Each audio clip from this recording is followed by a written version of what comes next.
sure this happens. I would first like to offer a blanket denial for anything they may say about me. They know some things they shouldn't know. But be that as it may, I'm really honored to be here. One of the things that I've had to deal with quite a bit is I was diagnosed a couple of years ago with Parkinson's, in addition to all the other diseases that I've had. So I have like 6 diseases, and I'm really popular with our medical school because they get 6 diseases for the price of one. And I have to make sure that I project so I can't get too far from the microphone. And about 30 years ago, I had an experience in the Peace Corps in Central America that still haunts me to this day. I had a little girl die in my arms from drinking bad water. And I was a community gardens and nutrition promoter in the town of Los Chiles on the northern frontier with Nicaragua. And after things got too hot there, then I had to move down to the southern part of Costa Rica, where I was also a community gardens and nutrition promoter, but I also gained the added responsibility of measuring the height and weight of babies in the community. And this was kind of traumatic for me because I saw many kids that were around in that area who needed serious help nutritionally. And that's why some of the programs that I've started have to do with making sure people get enough to eat, a basic human right in my view. I was out one day measuring the height and weight of babies, and I ran into this little girl who was breathing very hard, deep breaths that she really couldn't get her breath. And of course I noticed that I worked in the garden with the family for a little while. And then the only way in and out of my sight was about 4 a.m. in the morning, and that was the only boat that was available. So I said I would take that little girl to the doctor, and so I was there at 4 in the morning, and they were of course late, and the owner of the boat threatened to leave, and I made it clear to him that I would give him a bath in the little ocean inlet that the boats arrived at. And finally the family came down in the distance, and they were yelling, "Hey, no puede respirar, hey, no puede respirar, she can't breathe, she can't breathe, she can't breathe." They pushed off, they put the little girl in my arms, and we headed for the doctor's office, which was about a half hour away.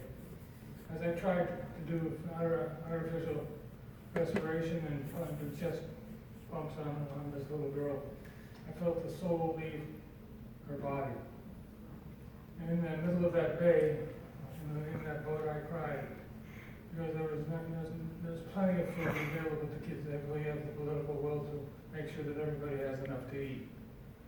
So I made sure that message gets out, and I probably tell the story quite a bit to many different audiences because there's no excuse for this kind of for a child dying because they don't have the proper nutrition. But that happens about 28,000 times a day. That there are 28,000 kids under the age of 5 die for reasons that are preventable. Maybe it's not directly caused by lack of something to eat, but they may not be getting the right things to eat, and so they're susceptible to a lot of enfermedades and sicknesses that may not be that is easily curable in the States or some of the other countries around the world where there's enough to eat. So I've made it one of my goals is to make sure that I take my students out and experience poverty. So we've had some work done in Nicaragua. We built 7 or 8. We built about 10 to 12 schools in the community of León. In Nicaragua, we built what they call a comedor, which is a cafeteria, and we made sure that the kids in that community start to eat well. And then you see, when that happens, that their scores go up. they actually can pay attention in class. And one of the things that we've done in Guatemala is that we've built basketball courts, which sounds like weird, because I thought I was going to be building clinics and also more school classrooms, but I found that those things were not controlled by the local community. What was controlled was a basketball court. And we built a couple of basketball courts in Guatemala, and the only stipulation that we make is that half the time that is used has to be used half the time by females. And the females in this particular community have started to get really good at basketball, and they've been taking home some district prizes, which is a really big deal. But what is even a bigger deal than that is that the visits by young girls to the health clinic have gone down. Just being able to get some exercise seems to be something that is extremely positive. So I've done a lot of work in terms of first-hand work with people that are in desperate poverty, but also now I'm working with, for the last 10 years, with the summits of Nobel Peace Prize laureates. Indeed, we just had a summit of Nobel Peace Prize laureates in Bogota, Colombia, to help to end a 50-year civil war. I still have a long way to go, but when I talked to President of Colombia, he was very, very clear that they wanted to make sure that they utilize the spirit that we have of bringing students and all sorts of powerful Nobel Peace Prize laureates. We have the ability to bring to bear that and reinforce their efforts to achieve a real peace, which is very difficult given some of the hard choices that have to be made. Next year, we're going to have a summit meeting in Costa Rica on the 1st, 2nd, and 3rd of March, and to which all of you are cordially invited. Or if you have organizations that have young people who are looking for high school students, college students, and young professionals, and some old folks too. So we'd like this to be something that everybody looks at. We have a new curriculum that we're starting called Living by Example. And what we do is we look at the lives of the Nobel Peace Prize laureates and use them as a way to learn about leadership. One of my favorite Nobel laureates is a woman named Betty Williams.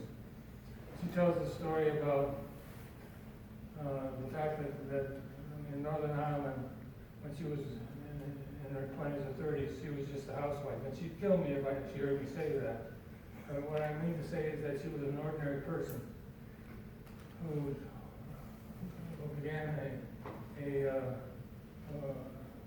war, if you will, fighting very hard against people who were trying to sabotage the peace processes in Northern Ireland.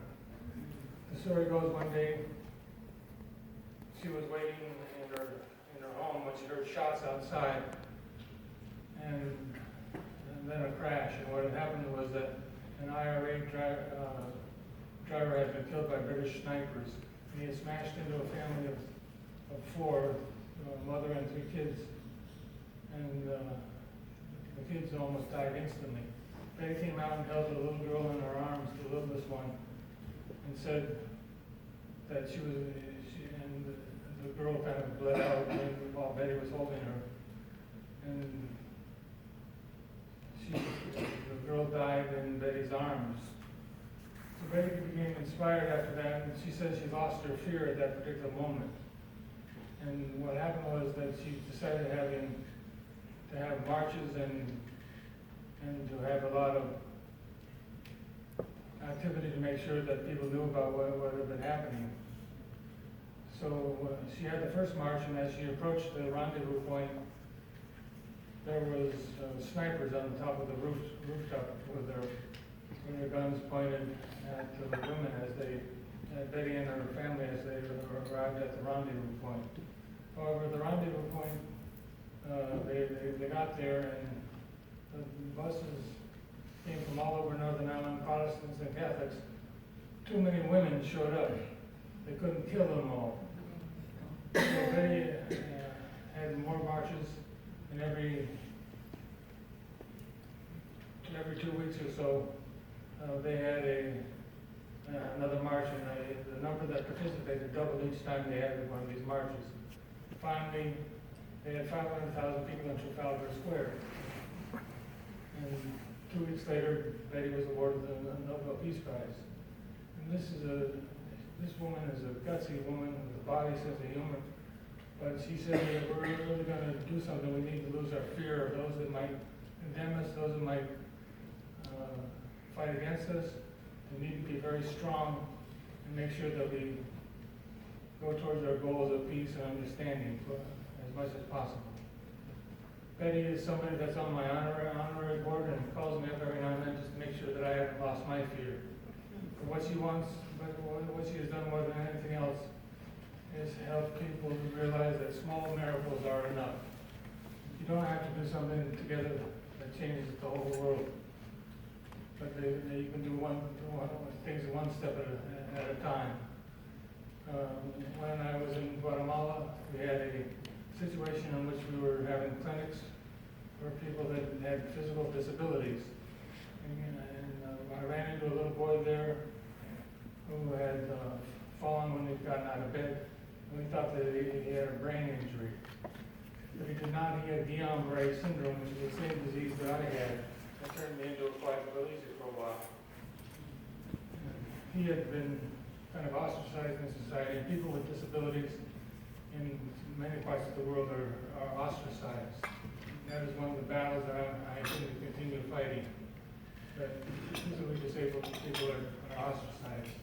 Anyway, I was translating for this young man, and finally realized that he had the same disease that I had, which got tears in my eyes, and then my students after that got tears in their eyes, and then I had to explain to the family what was happening. It got to be a big blubbery mess.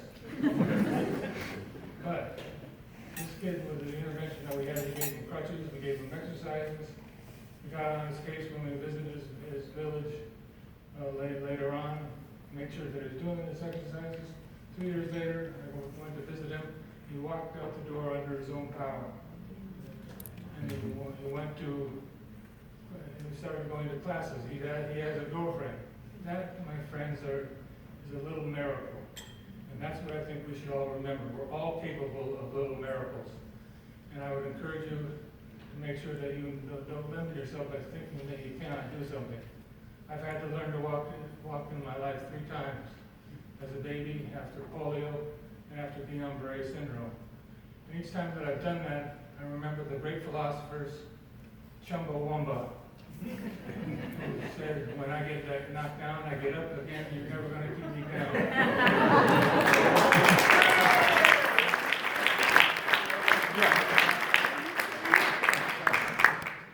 So with that, I will close and also just mention that I'm serious. If any of you are wanting to go to Costa Rica next year and participate in our summit, we have a confirmation that the Dalai Lama will be there.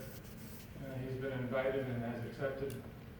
And we will see a number of other female laureates that we are very close with, and I would love to have a steady relationship with the students and faculty members of Ohio State University, and also any of you that have other organizations that might be interested in sending young people to be exposed to people who have been some of the great leaders of our time. Thank you, and God bless. I look forward to creating small miracles with all of you.